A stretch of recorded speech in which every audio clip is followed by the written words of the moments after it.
উমর রাদিয়াল্লাহু আনহু যদি বেঁচে থাকতেন সবগুলোকে পিটাই সাইজ করে ফেলাতেন। আল্লাহর কসম করে বলছে, বিশ্বাস করেন, উমর রাদিয়াল্লাহু আনহুর মতো একজন শাসক যদি থাকতো না, তাহলে সব ডান্ডা মেরে ঠান্ডা করে ফেলা যেত। এক ব্যক্তি উটের পিঠে একটা বোঝা চাপিয়ে দিয়েছিল। উমর রাদিয়াল্লাহু আনহু যুগের কথা বলছে। উটের পিঠে বোঝা চাপিয়ে দিয়েছে, এই বোঝায় উট চলতে পারছে না, নুয়ে পড়ছে। উমর রাদিয়াল্লাহু আনহুর হাতে একটা লাঠি ছিল, এই লাঠি দিয়ে সেই ব্যক্তিকে ডেকে তিনি দুটো মাইট দিলেন। দেওয়ার পরে ওই ব্যক্তি বলছে, বিআইয়ি যামবিন আমিরুল মুমিনিন, কোন পাপের কারণে আমাকে মারলেন হে আমিরুল মুমিনিন? তিনি বলছেন যে তুমি কি জানো না যে নবী সাল্লাল্লাহু আলাইহি ওয়াসাল্লাম পশু প্রাণীর অধিকার নিয়ে কথা বলেছেন? তোমার পিঠে যদি এই বোঝা চাপাতাম তুমি কি নিতে পারতে? তোমার কি এই পশু বা প্রাণীর প্রতি কোনো দয়া মনোভাব নাই? এর কোনো হক নাই তোমার কাছে? এত সূক্ষ্ম ছিল তার বিচার, এত সূক্ষ্ম ছিল। আপনারা জানেন না, মনে করেন ওই ঘটনা যে মায়ের বাচ্চারা না খেয়ে শুয়ে আছে, কান্নাকাটি করছে। আমিরুল মুমিনিন ছদ্মবেশে রাত্রেবেলা ঘুরে বেড়াতেন। যখন দেখলেন যে শিশু কান্না করছে, জিজ্ঞাসা করলেন কেন কান্না করছে? বলছেন আমিরুল মুমিনিন, ক্ষুধার কারণে। হাদা ওয়াল্লাহি হাদা বাইনি ও বাইনা ওমর, আল্লাহর কসম করে বলছে এটা ওমর আর আমার মাঝখানের ব্যাপার। এই মহিলা বলছেন। ওমর রাদিয়াল্লাহু আনহুর কলিজাটা কেঁপে উঠেছিল। তিনি বলেছেন আল ফারাজুন করিব ফান্তাজিরি, অপেক্ষা করো হে আমার বোন, নিশ্চয়ই উদ্ধার নিকটেই। ফারাজুন করিব। তিনি ওখান থেকে চলে গেলেন মদিনায় হেঁটে হেঁটে। সেখানে গিয়ে নিজের পিঠে সে আটা বা ময়দা যেটা বলি আমরা, এগুলোর বস্তা উঠালেন, জব এই টাইপের উঠিয়ে নিজে হেঁটে হেঁটে এই বস্তা কাঁধে বহন করে মহিলার বাসা পর্যন্ত এসে নিজ হাতে তাকে রান্না বান্না করিয়ে বাচ্চাটাকে খাইয়ে দিলেন। তারপর আল্লাহর কাছে ইস্তেগফার করছেন। এই সময় তার পাশে একজন সাহাবী ছিলেন, তার নাম ছিল আসলাম রাদিয়াল্লাহু আনহু। তিনি বলেছিলেন আনা আহমিলু ইয়া আমিরুল মুমিনিন, হে আমিরুল মুমিনিন আমাকে দিন, আমি বোঝাটা বহন করি। তখন উমর রাদিয়াল্লাহু আনহু যে কথাটা বলেছিলেন, এই একটা কথাই পুরো বিশ্বের পলিটিক্যাল সিস্টেম পরিবর্তন করার জন্য যথেষ্ট। এই একটা শব্দ, এই একটা কথা। সেটা কি? তিনি বলছেন হাল তাহমিলু উজরি ইয়াউমাল কিয়ামা, তুমি আজকে আমার এই আটার বস্তা বহন করতে চাচ্ছ আসলাম, কালকে আমাদের মাঠে কি তুমি আমার পাপের বোঝা বহন করবে? হাল তাহমিলু উজরি ইয়াউমাল কিয়ামা, তুমি কি কিয়ামতের মাঠে আমার পাপের বোঝা বহন করবে, আমার দায়িত্ব বহন করবে? আমি যে আমিরুল মুমিনিন, আমাকে আল্লাহ পাক বিশাল দায়িত্ব দিয়েছেন, যখন হিসাব নেবেন তুমি কি আমার পাপের হিসাব নেবে? এই একটা সেন্টেন্স যদি প্রত্যেক পলিটিশিয়ানের কলিজার মধ্যে ঢুকে যেতে পারে, সোনার বাংলা ইসলামিক খেলাফত কায়েম হয়ে যাবে। সিস্টেম কোথায়? উমর রাদিয়াল্লাহু আনহুর। আর এই বিশ্ব চলছে কিভাবে? এখন বেশি বললেও সমস্যা, বেশি বলাও যাবে না। আধ্যাত্মিকভাবে এই জন্যে আল্লাহর কাছে তওবা করে ফিরে আসার দাওয়াত তো দেওয়া যাবে না। আল্লাহ রাব্বুল আলামিন যাকে যত বড় দায়িত্ব দিয়েছেন তার কাছে তত কঠিন হিসাব নেবে, এটা চূড়ান্ত। এই স্টেটমেন্ট আপনি পাল্টাতে পারবেন। আল্লাহ পাক যাকে যত বড় দায়িত্ব দিয়েছেন তার কাছ থেকে তত বড় হিসাব নেবেন। যার দায়িত্ব যত কম তার হিসাব তত আসান। হিসাব কঠিন হবে মূলত দুই শ্রেণীর মানুষের। এক, যারা এই যে আমরা দ্বীন ইসলামের রিপ্রেজেন্টেটিভ, দ্বীনের আলেম, দ্বীনের বক্তা, দ্বীনের দায়ী, দ্বীনের মুফতি, মুহাদ্দিস, মুফাসসির, আমাদের হিসাব কঠিন। আর সেই দ্বীনের কান্ডারি হয়ে দ্বীনকে আজকে কোনো জায়গায় রঙ্গমঞ্চ বানিয়ে ফেলা হয়েছে। একটু ভয়ও করে না, বুকটাও কাঁপে। ওয়াজ মাহফিল স্টেজে বসে মানুষকে দ্বীনের নসিহত করার তো দূরের কথা, ডিজে জিকির শেখানো হচ্ছে, উল্টা পাল্টা জিকির শেখানো হচ্ছে, লাফালাফি করা হচ্ছে, হাসি তামাশার পাত্র বানানো হচ্ছে, ট্রল করা হচ্ছে, ফাইজলামি শুরু করেছে ওয়াজ মাহফিল। 1 ঘন্টা 1.5 ঘন্টা মানুষ কথা বলবে, দূর দূরান্ত থেকে মানুষ এসেছে, প্রতিটা সেকেন্ড এবং মিনিট এখানে ইম্পর্টেন্ট। মানুষ এসেছে একটা কনস্ট্রাকটিভ কোনো বিষয়ে আলোচনা শুনতে। বেহুদা মার্কা জিকির দেখতে এসেছে, লাফালাফি লাফছাপ দেখতে এসেছে। তারা এখানে ফাইজলামি করতে আসছে, মাথা ঝাঁকাচ্ছে আর হুহা করছে আর গান গাচ্ছে আর গীত গাচ্ছে আর কি যে করতেছে, আস্তাগফিরুল্লাহ, কি একটা অবস্থা। এগুলো ইসলাম? আপনাদের মনে হয় নবী সাল্লাল্লাহু আলাইহি ওয়াসাল্লাম মসজিদ নববীতে বসে এগুলো করতেন? সাহাবীরা বসে থাকতেন সামনে এভাবে? চিন্তা করা যায়। আর সমকালীন প্রেক্ষাপটে যে বড় বড় ইস্যুগুলো আছে এগুলোকে সম্পূর্ণ এড়িয়ে গিয়ে এমন কিছু বিষয় নিয়ে সময় অতিক্রম করা হয়, টাইম পাস করা হয়, যেগুলোর সাথে বর্তমান প্রেক্ষাপটে কোনো সম্পর্কই নেই। কার মাসিকের কি মাসালা, কার হাইজ নেফাসের কি মাসালা হলো, বাসায় দুইটা আয়না থাকলে দুইটা আয়নাতেই চেহারা দেখার সময় কি দোয়া পড়তে হবে, কত কি মানুষের মাথায়, কত ইম্পর্টেন্ট প্রশ্ন এখন মানুষের, কত প্রশ্ন, খুঁটিনাটি, চুল চুল কিভাবে কতটুকু লম্বা করতে হবে, হ্যাঁ,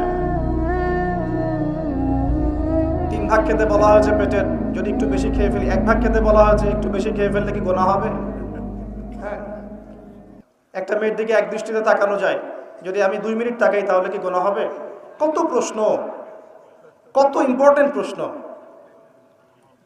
মেইলি প্রশ্ন, কি একটা অবস্থা, কি অবস্থা, ইম্পর্টেন্ট ইস্যুগুলো কোথায়? এখনকার বিশ্বে, চলমান বিশ্বের সবচেয়ে ইম্পর্টেন্ট ইস্যু চলছে এখন মূলত 3টা। কয়টা? একটা চলে গেছে করোনা ইস্যু, এটা একটা ওয়ার্ল্ড অ্যাফেয়ার্সের বড় ইস্যু ছিল।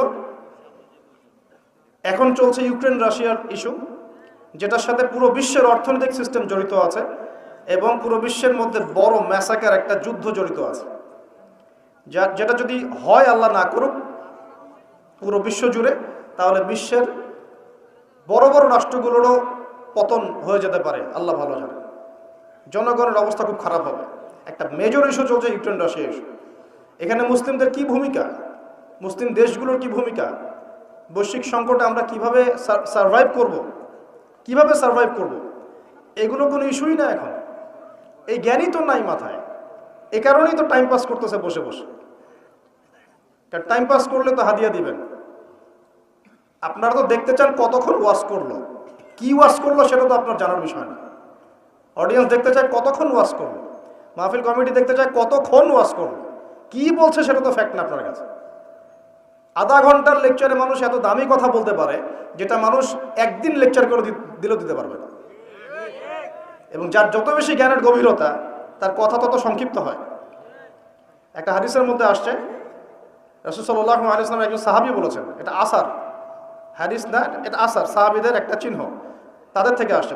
তারা বলছেন, যখন তোমরা দেখবে জুমার খুতবা হচ্ছে খুব লম্বা, অনেক লম্বা খুতবা হচ্ছে, নামাজ খুব সংক্ষিপ্ত, তখন বুঝবা ওই যুগটা হচ্ছে অজ্ঞদের যুগ। কিসের যুগ? কারণ অজ্ঞদেরকে বোঝাতে অনেক সময় লাগে। একটা বিষয়, সহজ বিষয় বোঝাতে অনেক সময় লাগবে, কারণ কিছুই বোঝে না তারা, প্রত্যেকটা বিষয় খুঁটিনাটি বোঝাতে হয়। আর যখন দেখবে যে জুমার খুতবা হচ্ছে সংক্ষিপ্ত, নামাজটা হচ্ছে লম্বা, বুঝবে এই যুগটা জ্ঞানী মানুষদের যুগ। কারণ জ্ঞানী মানুষদেরকে বেশি কথা বলতে হয় না, টাচ দিলেই বুঝতে পারে কি বলতে যাচ্ছে তারা, কি ওয়াজ করতেছে, কি ওয়াজ করতেছে সেটা বড় কথা না, কতক্ষণ ওয়াজ করছে এটা এখন বড় কথা হয়ে গেছে।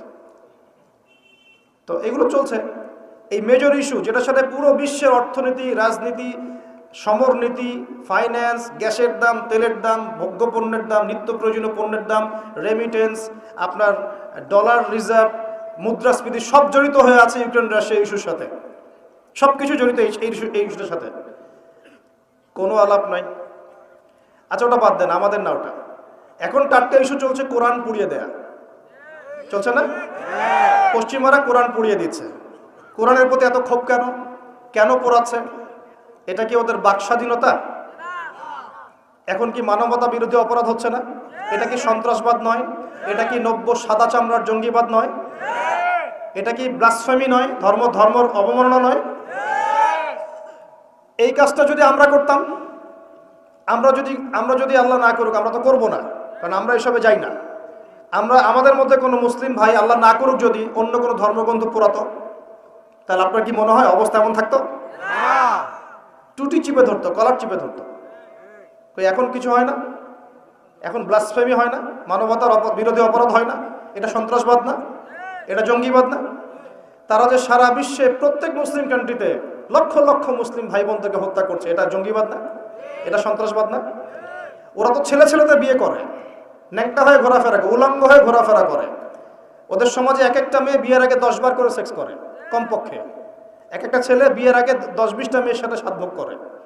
ওরা আমাদেরকে শেখায় এখন সভ্যতা কাকে বলে, ওরা আমাদেরকে শেখায় জ্ঞান কিভাবে শিখতে হবে, ওরা আমাদেরকে যে মতবাদ শেখায় আমরা সেটা কাট পেস্ট করে প্রয়োগ করি। সবকিছু ওদের থেকে আসতেছে আমাদের এখানে।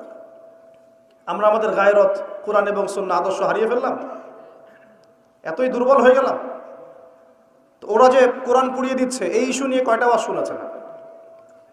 কয়টা প্রশ্ন শুনেছেন? মানুষের প্রশ্ন মাশাআল্লাহ, এত সূক্ষ্ম সূক্ষ্ম প্রশ্ন। ভাই সুবহান রাব্বিয়াল আযীম 3 বার জায়গায় 4 বার পড়লে কি গুনাহ হবে? কি বিশাল প্রশ্ন আপনার! মানে এই প্রশ্নের উত্তর না জানলে অবস্থা খারাপ হয়ে যেত একদম। একজন আমাকে বলেছিল যে এত হাইথটের বিষয় নিয়ে, টপিক নিয়ে কথা বলার কি দরকার? ওযু আর গোসলের মাসালা শেখানো যায় না? এটা বলতেছে। হ্যাঁ, খুব অ্যাগ্রেসিভ আমার প্রতি, পারলে মাইট দেয় আমাকে তখন। তা বললাম যে সারা জীবন কি ওযু আর গোসলের মাসালাই শিখবেন? এটা তো মানুষ নুরানি ক্লাসে শিখে শেষ করে, মক্তবে শিখে শেষ করে ওযু কেমন করে করতে হয়, গোসল কেমন করে করতে হয়।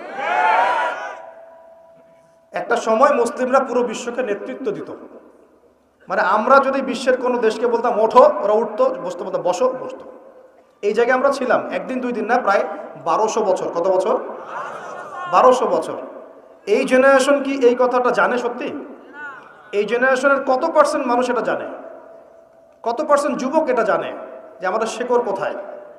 এই উপমহাদেশে ইসলাম কিভাবে এসেছে, ইউরোপে ইসলাম কিভাবে গেছে, ওরা কিভাবে ইসলাম বিদ্বেষী হলো, কয়টা ক্রুসেড হয়েছে, কয়টা ক্রুসেড তারা লঞ্চ করেছিল, কতবার তারা আমাদের উপর আক্রমণ করেছে, কেন তারা পুরো বিশ্ব জুড়ে মুসলিমদেরকে আজকে মেরে ফেলতে চায়, ডমিনেট করতে চায়, কেন চায়, উদ্দেশ্য কি ওদের?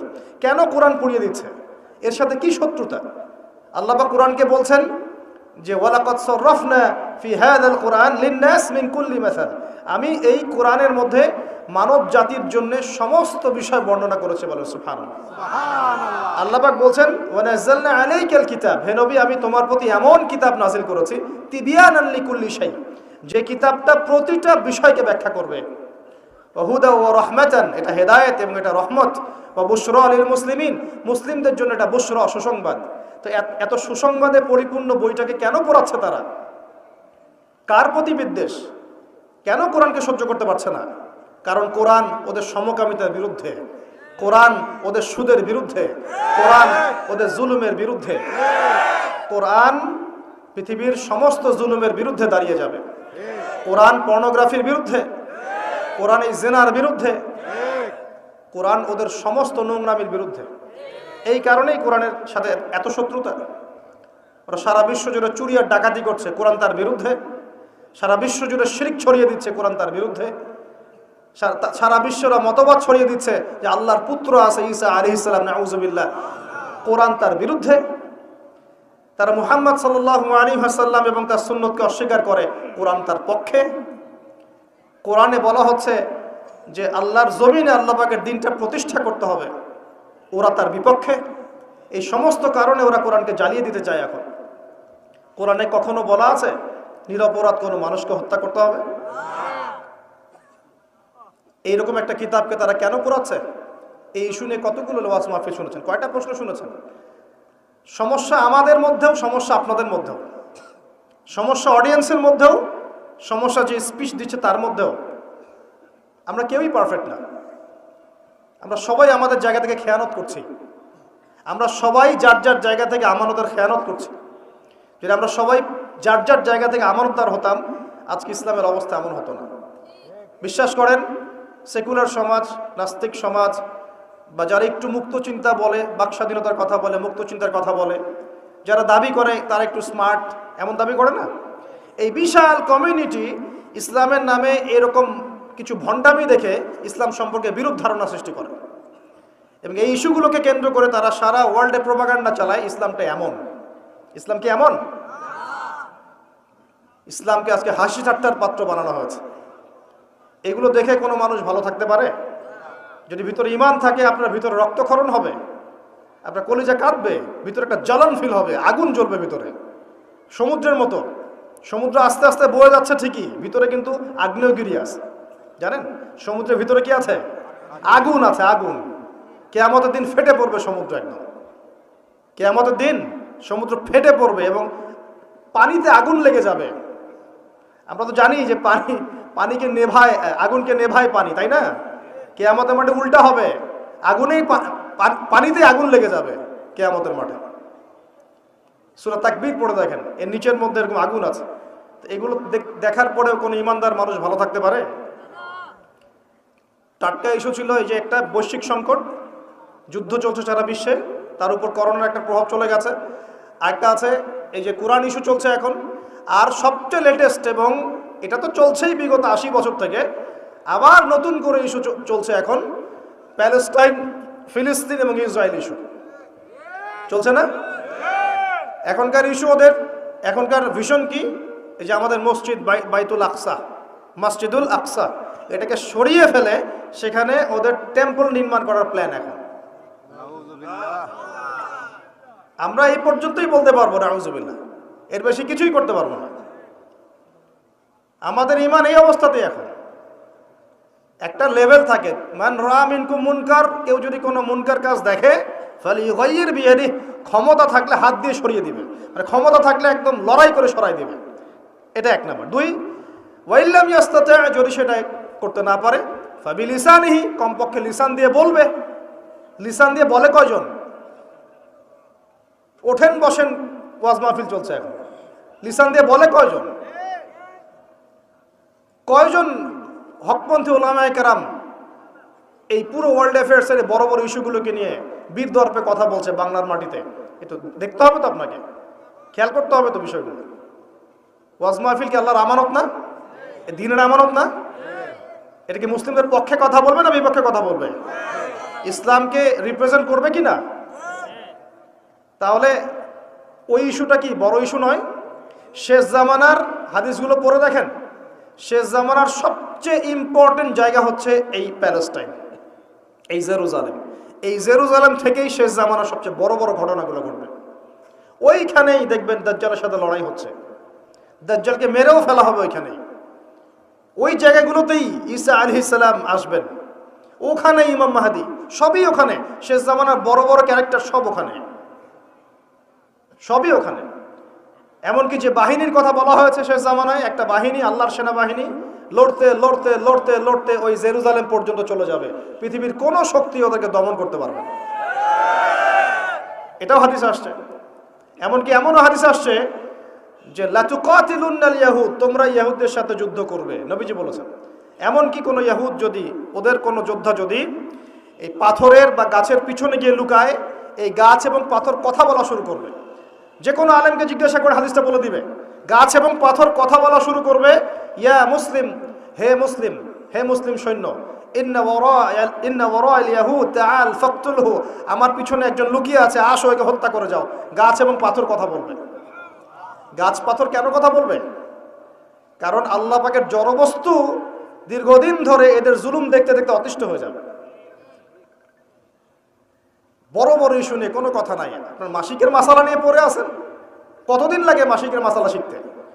যৌন সহবাসের মাসালা শিখতে কতদিন লাগে? সহবাসের দোয়া শিখতে কতদিন লাগে?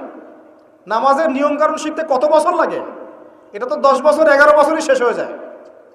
10 বছর বয়সে নামাজ ফরজ হয়েছে, আপনার তো মোটামুটি 10 থেকে 12 বছরের মধ্যে নামাজের সব নিয়ম জানা উচিত। এখনও শেখাতে হবে সেজদায় হাঁটু আগে না হাত আগে, এখনও শেখাতে হবে হাত কোথায় বাঁধতে হবে, এখন এই মাসআলাগুলোকে নিয়ে ঝগড়া করতে হবে আর মসজিদ ভাগ করতে হবে। সুবহানাল্লাহ, কি চলছে উম্মার মধ্যে? একটু ভাববেন না আপনারা কি চলছে? এগুলোই চলবে, এগুলোই চলবে। সামনে একটা সময় আসতেছে, ওইদিকে আমি একটু পরে আসতেছি। ওই যে বললাম ঘুম হারাম হবে, ওই ঘুম হারাম একটু পরে করতেছে, আগে এইদিকে আমি শেষ করি। ওয়ার্ল্ডের যে বড় বড় ইস্যু, তার মধ্যে এটা একটা ইস্যু ছিল, এখন চলছে। এখন ওরা কি বলেছে জানেন? ওদের গভর্নমেন্ট কি বলেছে? তার আগে বলি, ওই জায়গাটা কি মুসলিমদের না অমুসলিমদের? ওই জায়গাটা কাদের? উমর রাদিয়াল্লাহু আনহু ওই জায়গা বিজয় করেন নাই? সালাউদ্দিন আইয়ুবী রাহিমাহুল্লাহ বিজয় করেন নাই? ওই জায়গায় মুসলিমরা প্রায় 1200-1300 বছর থেকে ছিল না? ওইখানে আমাদের বাড়িঘর থেকে মুসলিমদেরকে দূর দূর করে তাড়িয়ে দেওয়া হচ্ছে কেন? আর কারা তাড়িয়ে দিচ্ছে? কাদের ক্ষমতায়? এই বিষয়গুলো নিয়ে ভাবতে হবে না? পড়াশোনা করতে হবে না? প্রথম বিশ্বযুদ্ধের আগ পর্যন্ত ওই জায়গাটা আমাদেরই ছিল। প্রথম বিশ্বযুদ্ধ হয়েছে 1914 থেকে 18 সালের মধ্যে। 1914 থেকে 18, এই যে এখন চলছে কত? 2023, এই যে 100 বছর হয়ে গেল। এই প্রথম বিশ্বযুদ্ধের পর সময় ব্রিটেন, নাম শোনেন না? ব্রিটেন, ব্রিটিশরা, এই যে আমাদের সাবকন্টিনেন্টে 200 বছর শাসন করেছিল। ইতিহাস পড়েন নাই? ইতিহাস পড়বেন কি? এখন তো এই নীল বিদ্রোহের ইতিহাস নাই, হাজী শরীয়তুল্লাহর নামই নাই, তিতুমিরের নামও নাই, ফরাইজি আন্দোলনের নামই নাই। ইতিহাস পড়বে কি আমাদের বাচ্চারা? পড়তেছে বিবর্তনবাদ। কি পড়তেছে? আর ইতিহাস বইয়ে বিবর্তনবাদ কেন, সেটাও তো একটা প্রশ্ন। ইতিহাস কি এটা? বিবর্তনবাদ কোন ইতিহাস? তাদের মধ্যে একজন বলেছিল, একজন ভদ্রলোক, জ্ঞানী মানুষ, কিন্তু তারা অন্যদিকে জ্ঞানী আর ইসলামিক জ্ঞান নাই, তো এই কারণেই বলছে ইসলামিক জ্ঞানের অভাব আছে। তো বলছে আসলে এটা বিবর্তনবাদ নয়, এটা হচ্ছে আমাদের আদি মানুষরা কেমন ছিল তাদের চেহারার একটা সুরত দেওয়া হয়েছে, সেটিং দিল। জিজ্ঞাসা করলাম যে আপনাকে এই নিশ্চয়তা কে দিয়েছে, আপনাকে এই জ্ঞানটা কে দিয়েছে যে আমাদের পিতা আদম আলাইহিস ইসলাম ওই রকম বাঁকা হয়ে হাঁটতেন? কে দিয়েছে আপনাকে? আপনি দেখেছেন? আপনি কি দেখেছেন যে আমাদের আদি পিতারা ওই রকম দেখতে ছিল? তাহলে এটা এখানে প্রতিষ্ঠা করলেন কেন? কি প্রমাণ আছে? আমরা কি সাহাবীদেরকে দেখেছি? কেউ কি বলতে পারবে আবু বকর রাদিয়াল্লাহু আনহু ওই যে এইরকম ছিল? আপনি তার কোনো ছবি দেখেছেন? কোনো স্ট্যাচু আছে? আমরা কি স্ট্যাচু ওয়ার্শিপ করি? আমরা ছবি মূর্তির সংস্কৃতি লালন করি? এখন তোমরা করো, কিন্তু এটা কিন্তু ইসলামিক সংস্কৃতি নয়। এই ছবি মূর্তি নিয়ে যে পাগল হয়ে গেছো না, এটা একটা হাদিসের কিন্তু একটা সম্পর্ক আছে। নবী একটা হাদিসে বলেছেন, ততক্ষণ পর্যন্ত কিয়ামত হবে না যতক্ষণ পর্যন্ত আমার উম্মতের একটা অংশ আবার শিরক এবং মূর্তি পূজা করবে না। ততদিন পর্যন্ত কিয়ামত হবে না যতদিন পর্যন্ত আমার উম্মতের একটা অংশ শিরক এবং মূর্তি পূজা করবে না। আমার উম্মতই করবে। এটা একটা ছবির পূজা হচ্ছে, অপ্রয়োজনীয় এত ছবির আসলে কোনো প্রয়োজন নাই। এটা অ্যাভয়েডও করতে পারছি না আমরা, আর আপনাদের কারণেই তো পারছি না। না বললে মাইন্ড করে, না বললে মাইন্ড করেন, ভাই না প্লিজ। তখন আবার মাইন্ড করেন, মনে করেন যে অহংকার দেখাচ্ছে। তো অহংকার দেখাবো কেন? এটা তো নিষেধ হাদিসে। অপ্রয়োজনীয় কেন তুলবেন? কোনো প্রয়োজন নাই, এটা কোনো নেকিও নাই। মুসাফা করলে গোনা ঝরে যায়। মুসাফা করলে কি হয়? গোনা। দুজন মুমিন মুসাফা করছে, বিচ্ছেদ হওয়ার আগেই সব সগীরা গোনা ঝরে পড়ে গেছে। সেলফি উঠালে কি নাকি হবে? কি গোনা ঝরবে? এই সংস্কৃতি পরিবর্তন হয়ে যাচ্ছে তো। এগুলো বললে অনেকে বুঝতে চায় না, মনে করে যে ভাই মনে হয় অহংকার দেখাচ্ছে। এটা অহংকারের কিছু না। ছবি মূর্তির সংস্কৃতি আমাদের নয়। আমাদের সংস্কৃতি দোয়া এবং মুসাফার সংস্কৃতি। সালাম, দোয়া, মুসাফা, এর মধ্যে কল্যাণ। আসসালামু আলাইকুম, আপনার উপর শান্তি বর্ষিত হোক। ভাই ওয়ালাইকুম আসসালাম, আপনাদের উপরেও শান্তি বর্ষিত হোক। মুসাফা করলেন, গোনা ঝরে গেল, বারাকাল্লাহ ফিক, আল্লাহ আপনাকে বরকত দান করুন, শেষ। তো যেখান থেকে আসলাম যে এটাও কিন্তু আমরা কি দেখেছি আমাদের পূর্বপুরুষদের এরকম ছবি ছিল? তাহলে এটা কনসেপ্ট কোত্থেকে আসলো যে আগে এমন, তারপর একটু এমন, তারপর একটু এমন, তারপরে এমন? কোত্থেকে আসলো এটা? তো এই জিনিসগুলো কেন ইনপুট করা হচ্ছে? আচ্ছা যাই হোক, ওইদিকে আমি পরে আসছি। এই জায়গাটা 1914 থেকে 18-এর মধ্যে ওদের হাতে চলে গেছে। কার হাত ধরে গিয়েছে? এই ব্রিটিশদের হাত ধরে। আচ্ছা, ব্রিটিশটা কি এই উপমহাদেশে ভালো কাজ করেছে না খারাপ কাজ করেছে? কোন কোন ক্ষেত্রে তারা মুসলিমদের চেয়েও ভালো কাজ করেছে। বলবো কোথায় কোথায়? ব্রিটিশ আমলের একটা ব্রিজ দেখবেন, ব্রিজ, একটা ব্রিটিশ আমলের ব্রিজ আজকেও ভাঙে নাই, এখনো ভাঙে নাই, সুন্দর চলছে না? এরকম আছে না কনস্ট্রাকশন? আর আপনি ব্রিজ তৈরি করতেছেন, আমি করতেছি, আমরা কিছু কাজ করতেছি, 2 দিনে ভেঙে যাচ্ছে, এক বছরে ভেঙে যাচ্ছে, 10 বছরে ভেঙে যাচ্ছে। কারণ কি? কি কারণ? কারণ কি? তো এই ক্ষেত্রে ওদের অবকাঠামোগত কাজটা ভালো হয় নাই? রেল লাইন ছিল, কারা তৈরি করেছে? চলতেছে না এখনো? দুনিয়াবি কাজ যখন তারা করে, এমন ভাবে করে যাতে 100 বছর টিকে থাকে। এটা তো প্রশংসা করতে হবে নাকি? আধ্যাত্মিকভাবে ধর্মীয় ক্ষেত্রে তার প্রচুর জুলুম করেছে, করে নাই? জুলুম করেছে। ওরা ডিভাইড অ্যান্ড রুলে বিশ্বাসী ছিল। মানুষকে ভাগ করে দিবে দলে দলে, এবং মানুষ আপোষে মারামারি করতে থাকবে। ডিভাইড মানে ভাগ করো, শাসন করো। ঐক্যবদ্ধ থাকলে শাসন করা যায় না। আপনারা সবাই যদি ঐক্যবদ্ধ থাকেন, তখন আমি কিন্তু আমার কোনো মতবাদ আপনার উপর চাপাতে পারবো না। কিন্তু যদি আমি আপনাকে ভাগ করে ফেলি, 10টা গ্রুপে ভাগ করে দেই, তখন আমাকে কিছুই করতে হবে না, আপনারাই মারামারি করে শেষ হয়ে যাবে। এই কাজটা এখন সারা বিশ্বে মুসলিমদের দ্বারা হচ্ছে না?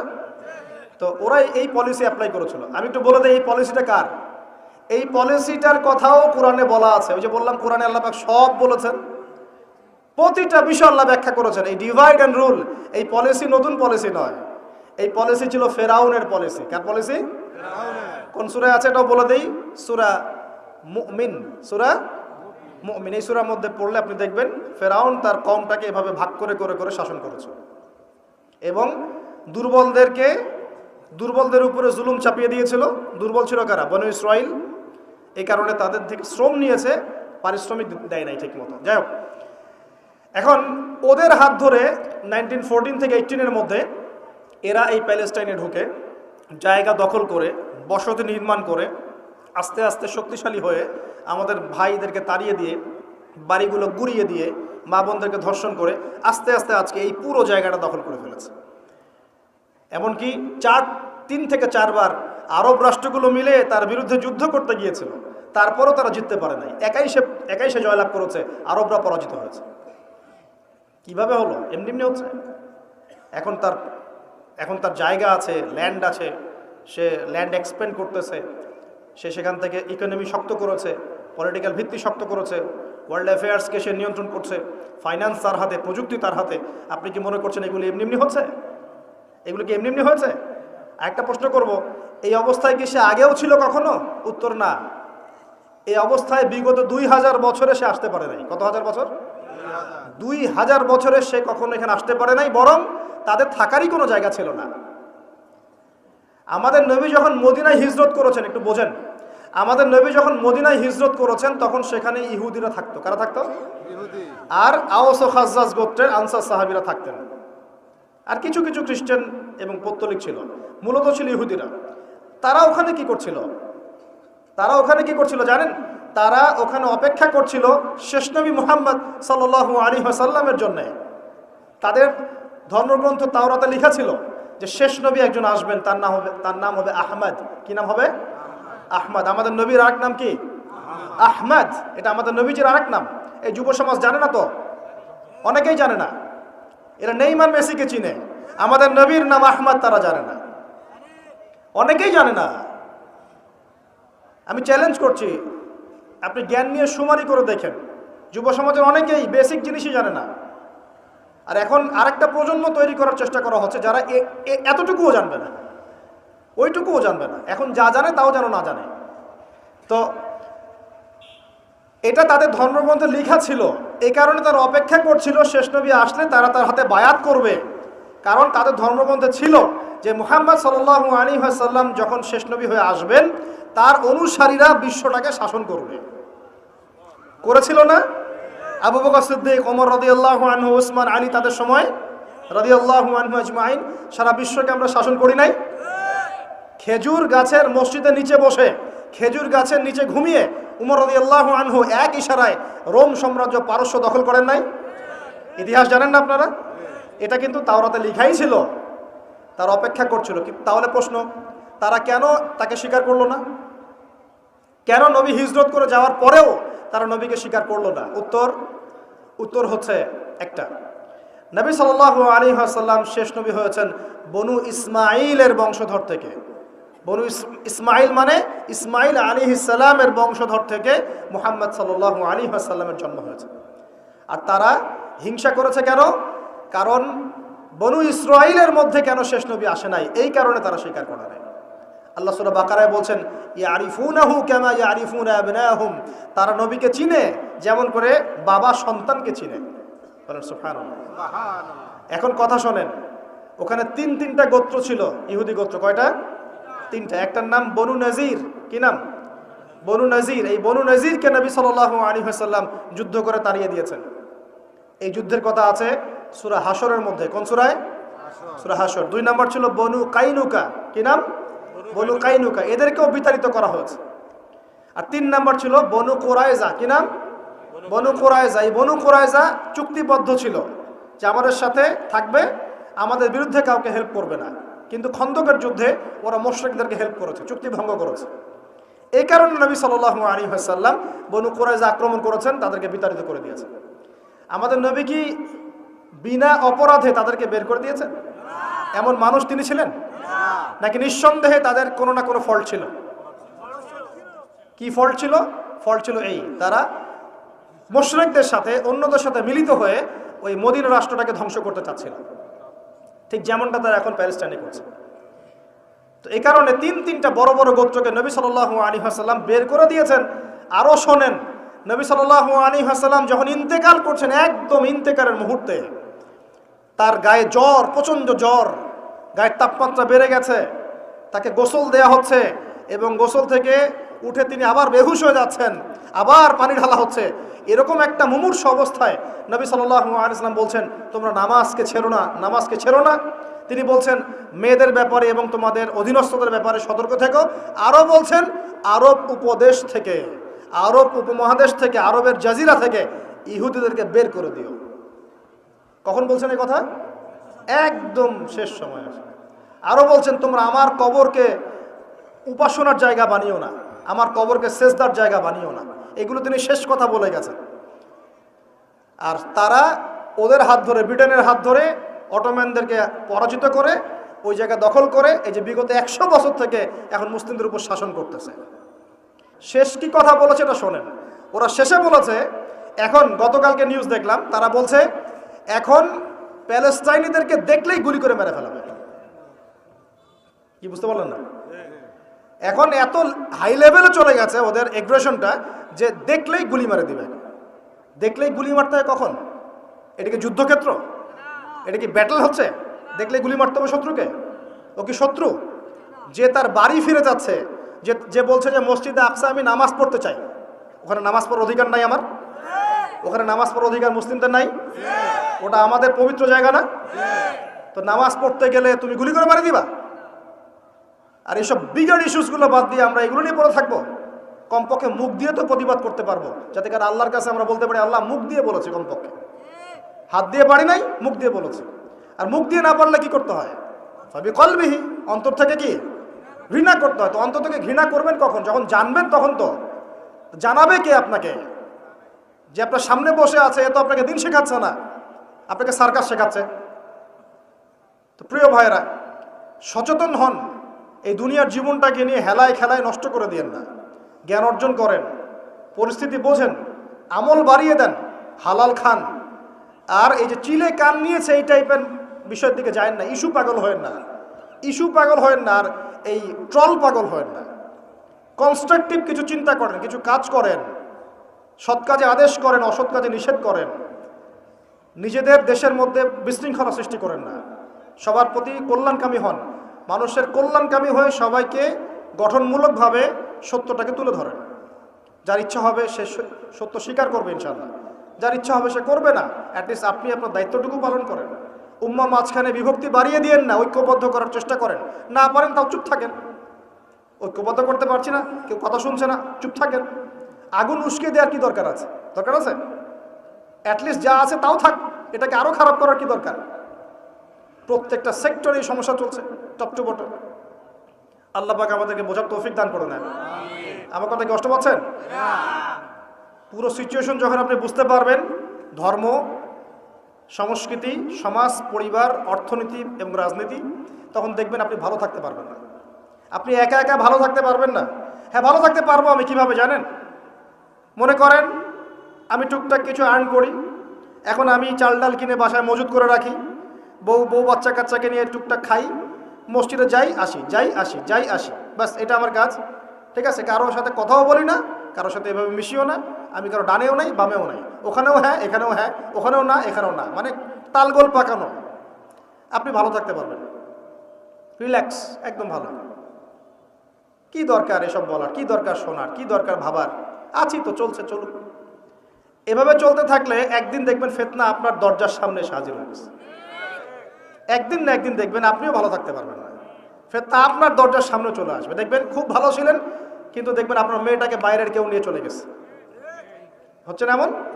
খুব পরেজগার মানুষ, কারো ডানে বামে নাই, কিন্তু পরিবার ইসলাম প্রতিষ্ঠা করতে পারে নাই, মেয়েটা বাইরে চলে গেছে পালায়। ছেলেটা দেখবেন মদের আসরে বসে আছে। ঠিক আছে, নিজের বাচ্চার ভবিষ্যৎ ঠিক নাই, অনেক সমস্যা। শোনেন প্রিয় ভাইরা, নিজে একা একা ফিতনা থেকে বেঁচে থাকা যাবে না। ফিতনা থেকে বেঁচে থাকা যাবে না, এর দলিল কোরআনেই আছে। ওয়াত্তাকু ফিতনাতান লা তুসিবান্নাল্লাযীনা যালামু মিনকুম খাসসা। আল্লাহ বলছেন তোমরা সেই ফিতনা থেকে বেঁচে থাকো। আল্লাহর কথা শোনেন, আল্লাহ পাক বলছেন তোমরা সেই ফিতনা থেকে বেঁচে থাকো যে ফিতনা শুধু জালেমদের উপর খাস করে আসবে না, মানে সবার উপরেই আসবে। বলেন তো সুদের ফিতনা সবার উপরে আসে নাই? আসে নাই? এই যে এক সময় ঘুষটা খুব অপরাধ মনে করা হতো, যে ঘুষ ছি ছি ছি, মানুষ দেখলে কি জানলে কি বলবে। আস্তে আস্তে আস্তে আস্তে ইউজ টু হয়ে গেলাম, এখন স্বাভাবিক হয়ে যাচ্ছে দিন দিন। হ্যাঁ, দেওয়াই লাগে নেওয়াই লাগে। এখন ফতোয়া জিজ্ঞাসা করতেছে যে আমার যোগ্যতা ছিল আর এক ভাইয়ের যোগ্যতা ছিল না, তো এখন যদি আমি আমার যোগ্যতা বলে চাকরিটা পাওয়ার জন্য একটু ঘুষ দেই, জায়েজ হবে কিনা? তখন আবার ফতোয়া দিচ্ছে হ্যাঁ জায়েজ হতে পারে। এই জায়গায় চলে আসছি আমরা, এখন ইউজ টু হয়ে গেছে। আগে একটা ছিল যে ধর্ষণ, অল্প কিছু হলে মানুষের মধ্যে একটা এগ্রেশন কাজ করতো, মানুষ বিচার চাইতো, মানুষ আন্দোলন করতো, অনেক কিছু করতো। আস্তে আস্তে ইউজ টু, হ্যাঁ হয়, দেশে 10-20টা হয় প্রতিদিন। আগে ছিল একজন ব্যক্তি যদি চুরি করতো খুব চক্ষু লজ্জা, চুরি করেছে কেউ জানলে কি হয়ে যাবে। এখন কোনো সমস্যা নাই, সবাই তো করতেইছে, সবাই তো চুরি চামারি করে, আমি করলে কি সমস্যা। আগে ব্যবসা করতো মানুষ, মাপে কম দিলে একটু চক্ষু লজ্জা কাজ করতো, যে কেউ দেখে ফেললে জেনে ফেললে কি হবে না হবে। এখন সবাই করে আমিও করি, মানে যে সবাই করে আমিও করি, আস্তে আস্তে সব ইউজ টু করে ফেলা হয়েছে। প্রথম প্যালেস্টাইন ইস্যুগুলো নিয়ে মানুষ খুব উদ্বেগ ছিল, হ্যাঁ ওটা আমাদের জায়গা, এটা আমাদের ফেরাতে হবে, ফেরানোর চেষ্টা করতে হবে, ইত্যাদি ইত্যাদি। আস্তে আস্তে আচ্ছা ঠিক আছে, আস্তে আস্তে হ্যাঁ ঠিক আছে, ইউজ টু, ওদেরই তো, ওরা শক্তিশালী, আমরা দুর্বল, এরকম আস্তে আস্তে এই যে অবস্থা, এতে করে শুধু এক শ্রেণীর মানুষ ইফেক্টেড হবে না, পুরো উম্মার সবাই ইফেক্টেড হবে। আস্তে আস্তে এই সমস্যাগুলোর ফলাফল আপনার আমার বাসার দরজায় যদি না আসছে, নাম বদলে ফেলবো ইনশাআল্লাহ। সবার দরজায় এই ফিতনাগুলো আসবে। এখন আমি একটা হাদিস শুধু আপনাদেরকে বলবো আজকে, এই একটা হাদিস থেকে আমি আলোচনা গুটিয়েও নিব এবং শেষের দিকে আমি কিছু স্পেশাল নসিহত করব আগামী রমজানের জন্য। কিসের জন্য? মনে আছে রমজানের কথা? এতটুকু যে আলোচনা শুনলেন তাতে একটা জিনিস আপনার কাছে স্পষ্ট, যে পুরো বিশ্বের প্রেক্ষাপট কিন্তু ভালো না এবং মুসলিমদের অনুকূলে না। এই জায়গায় নাকে তেল দিয়ে সবাই ঘুমিয়ে যাওয়ার ইবাদত করবে, এই সুযোগটা নাই। এখন প্রথমে জ্ঞান অর্জন করতে হবে। কি করতে হবে? জ্ঞান অর্জন, তারপর সচেতনতা, তারপর বেশি বেশি আমল করা, নিজের হায়াতটাকে মূল্যায়ন করা। এরপর দরকার হবে আমার পরিবারটাকে আগে ঠিক করা। কি করা? আগে পরিবার ঠিক করা, নিজের পরিবারের জিম্মাদারি আগে, তারপরে আমার রিজিকের সোর্সটাকে হালাল করে তোলা। এরপরে আমি আমার সাধ্যমতো সৎ কাজে আদেশ করব, অসৎ কাজে নিষেধ করব এবং উম্মার মধ্যে বিভক্তি বাড়াবো না, ফিতনা বাড়াবো না, বরং সাধ্য থাকলে, ক্ষমতা থাকলে আমি এখানে প্রবলেম সলভ করার চেষ্টা করব। আর আমরা আপোষে একটা কান্ট্রির মধ্যে একে অপরের সাথে লড়াই সংঘাতে যাব না। যদি যাই তাহলে কি হবে? উভয়ের মাঝখানে ইউনিটি নষ্ট হয়ে যাবে, আমাদের শক্তি কমে যাবে, হাওয়া বেরিয়ে যাবে, যা ভালো আছে ওইটাও থাকবে না। আল্লাহ পাক আমাদের সবাইকে কথাগুলো একটু বোঝার তৌফিক দান করুন। সর্বপ্রথম আল্লাহর কাছে দোয়া করি আল্লাহ পাক যেন আমাদের সবাইকে জানা অনুযায়ী আমল করার তৌফিক দান করেন এবং আমি যা বলছি তার উপর আগে আমাকে আমল করার তৌফিক দান করেন এবং আপনাদের মধ্যে যারা বুদ্ধিদীপ্ত মানুষ তাদের কলবের মধ্যে কথাগুলো আল্লাহ পাক পৌঁছে দেন। একজন মানুষও যদি পুরো বিষয়গুলো বুঝতে পারে এবং তার দ্বারা যদি আগামীতে কোনো খেদমত হয়, আমি সফল ইনশাআল্লাহ, আমরা সফল। আমরা প্রত্যেকটা জায়গায় যদি একটা করে দ্বীনের মার্কাজ প্রতিষ্ঠান গড়ে তুলি, প্রত্যেক জেলায় যদি একটা করেও এমন আলেম তৈরি হয়, একজন করেও, যে কোরআন সুন্নাহর জ্ঞানকে দিয়ে ওয়ার্ল্ডকে চ্যালেঞ্জ করতে পারে, আমরা সফল ইনশাআল্লাহ। এটাই যথেষ্ট। একজন, ইমাম বুখারী রাহিমাহুল্লাহ এর ওস্তাদ বলতেন যে আমার এই দার্সের মধ্যে যদি এমন একজন ব্যক্তি বের হয় যে নবীর হাদিসগুলোকে, মানে সহি জয়ীফ জাল, এগুলোকে বাছাই করে সহিগুলোকে আলাদা করে ফেলবে, হ্যাঁ, আমার আজকের দার্স সফল। ইমাম বুখারী রাহিমাহুল্লাহর কলবে, কলিজায় এই কথাটা এত দাগ কেটেছিল যে তিনি পরবর্তীতে সেই ছাত্র হয়ে দেখিয়েছেন। একজনই যথেষ্ট, ভালো নেতা একজন যথেষ্ট, তাই না? উমর রাদিয়াল্লাহু আনহু কয়জন ছিলেন? একজন না দুজন? আবু বকর কয়জন হয়েছে? উসমান কয়জন হয়েছে? আলী ইবনে আবি তালেব কয়জন? একজন যথেষ্ট। একজন কি পাওয়া যাবে আজকে ইনশাআল্লাহ? যে কথাগুলো বুঝবে এবং আমল করবে, অনেক জ্ঞান অর্জন করবে ইনশাআল্লাহ, আমল করবে, পরিবার করবে, হালাল খাবে এবং সুন্নতের উপর থাকবে, সত্যটাকে সত্য বলে স্পষ্ট করবে, কাউকে ভয় করবে না, মিথ্যাকে মিথ্যা বলে স্পষ্ট করবে, কাউকে ভয় করবে না, ফিতনা বাড়াবে না, কমানোর চেষ্টা করবে, ব্যক্তিত্বশীল হবে, ইসলামকে হাসি ঠাট্টার পাত্র বানাবে না, ব্যক্তিত্ব সম্পন্ন হবে এবং ইনশাআল্লাহ তাআলা সারা জীবনের লক্ষ্য স্থির করবে যে আমার জীবনের লক্ষ্য হচ্ছে আল্লাহর দ্বীনকে প্রচার করা, প্রসার ঘটানো, প্রতিষ্ঠার চেষ্টা করা। একজন পাওয়া যাবে ইনশাআল্লাহ? কে রাজি আছেন বলেন? বাকিরা রাজি নাই? আচ্ছা, আলহামদুলিল্লাহ, আল্লাহ পাক কবুল করুন বলি আমি। এবার হাদিসটা শুনেন। নবী সাল্লাল্লাহু আলাইহি ওয়াসাল্লাম বলেছেন, বলেন সাল্লাল্লাহু আলাইহি ওয়াসাল্লাম। নবী সাল্লাল্লাহু আলাইহি ওয়াসাল্লাম বলেছেন, সাবআতুন, 7 শ্রেণীর মানুষ আছে। কয় শ্রেণী?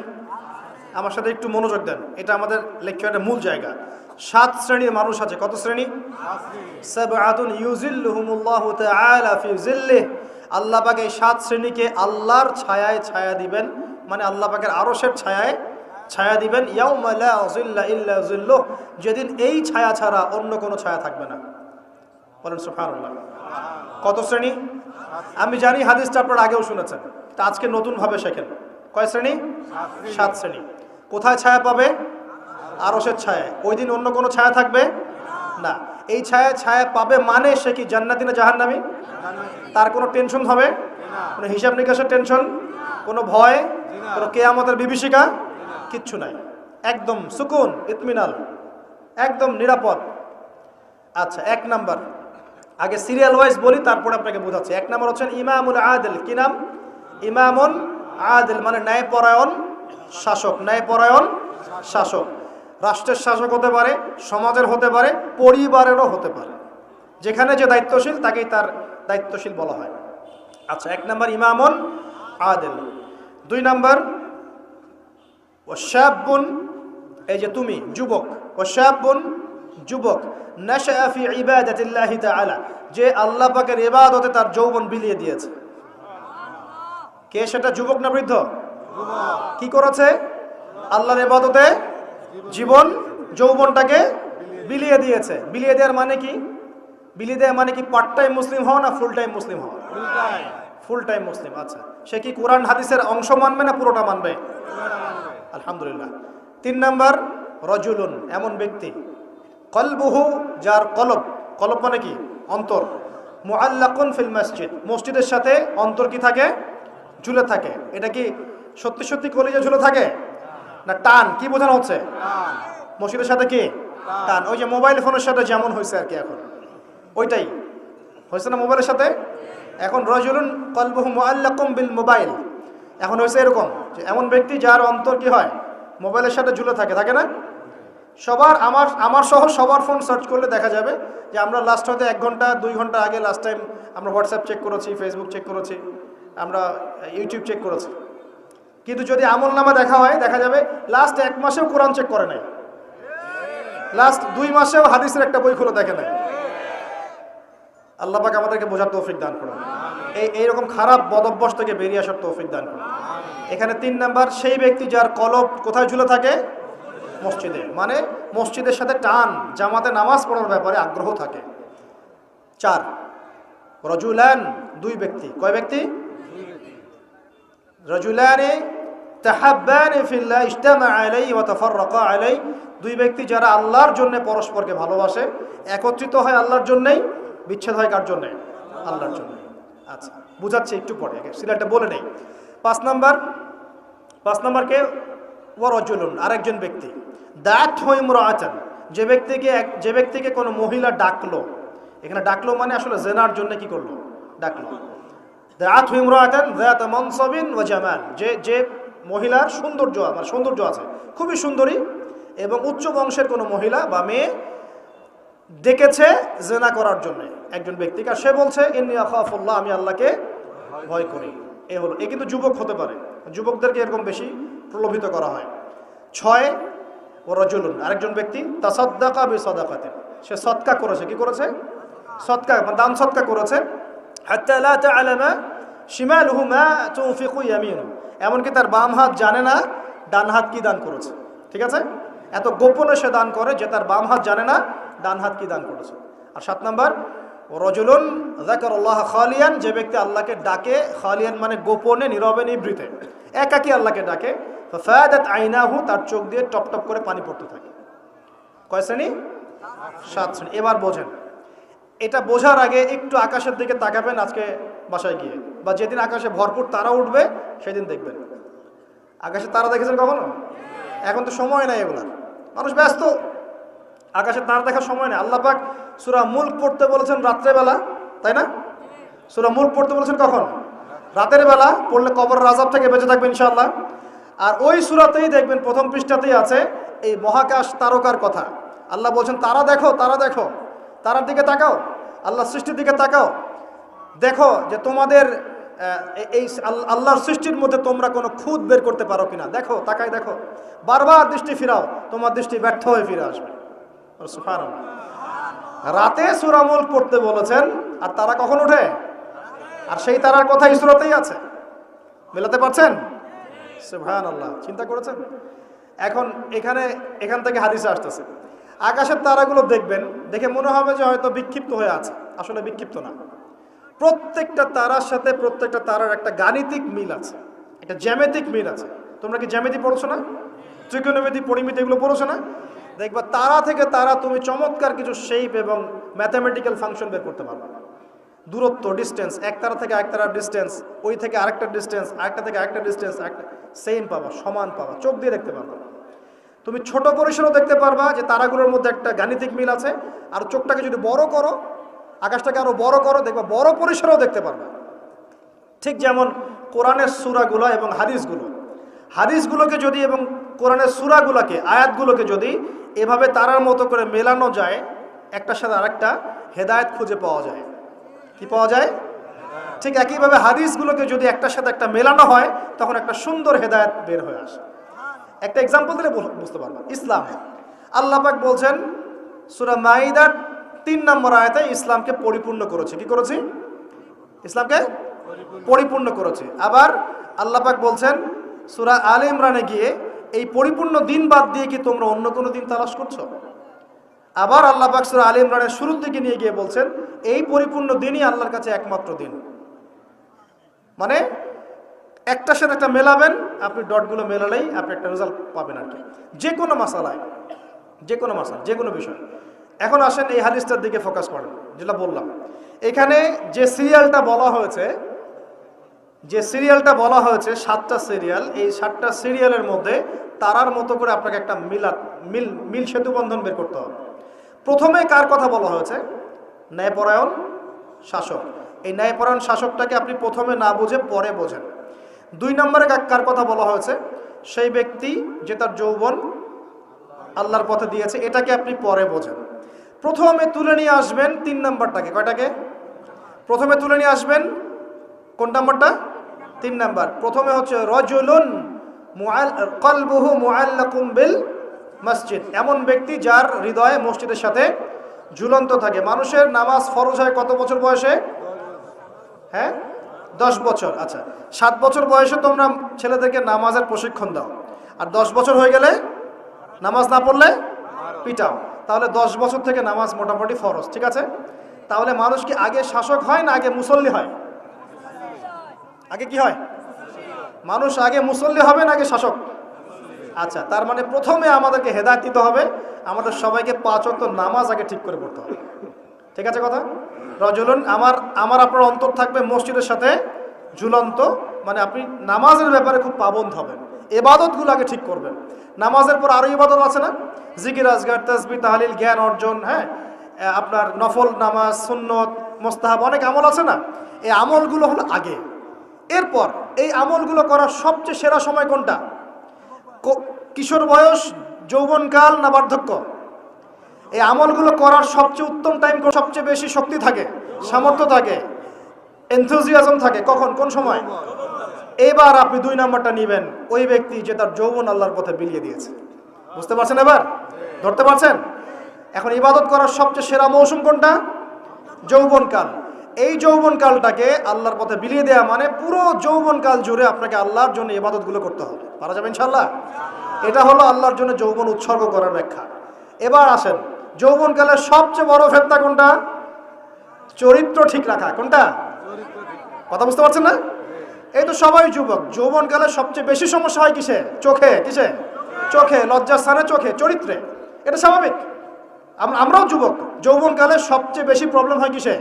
মেয়েদেরকে নিয়ে চোখের সমস্যা, মনের সমস্যা, চরিত্র হেফাজতের সমস্যা, এই কারণে আপনি এখন এই 7টার মধ্যে এটাকে নেবেন, সেই ব্যক্তি আরশের ছায়া ছায়া পাবে যাকে কোনো মেয়ে ডেকেছে জেনার জন্য, সে বলেছে আমি আল্লাহকে কি করি, ভয় করি। তার মানে আগে ইবাদত ঠিক করবেন, তারপরে যৌবনকাল আল্লাহর পথে ইবাদত করে কাটাবেন, আর এই যৌবনে সবচেয়ে বেশি কেয়ারফুল থাকবেন চরিত্র হেফাজতের ব্যাপারে।